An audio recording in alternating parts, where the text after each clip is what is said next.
So na-curious nga ako kung bakit ba pinagkakaguluhan tong TFF na ito, ang Thursday Fried Rice, na tuwing dumadaan ako ay talaga naman napakaraming tao. So true to its promise, puro fried dishes nga ito.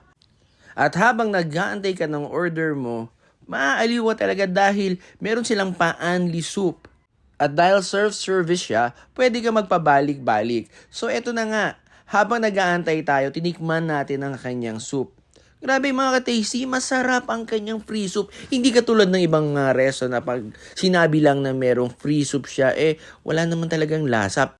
At dahil open kitchen siya, maaaliw ka at hindi ka maiinip dahil mapapanood mo kung paano nila niluluto ang kanilang mga fried rice. Meron silang iba't ibang klaseng fried rice. May pork, may chicken, merong seafoods, pero tayo ang in-order natin ang kanilang flaming beef fried rice. Bakit yun? Kasi iyon kasi ang isa sa pinakamura. At saka, yun ang bestseller nila.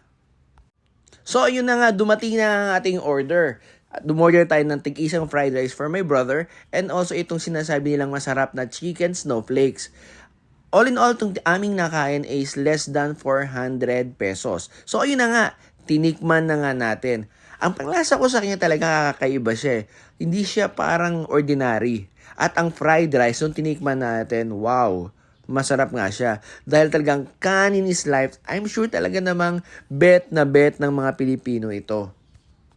Marami pa siyang iba't ibang mga fried dishes doon, pero kasi hindi na namin in-order kasi merienda ito. Meron silang mga fried chicken na I think it's worth 80 pesos or 75 pesos per piece.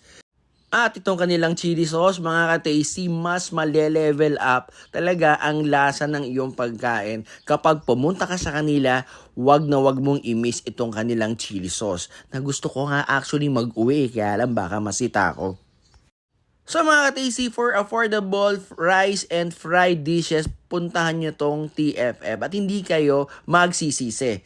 So, hanggang sa muli, paalam!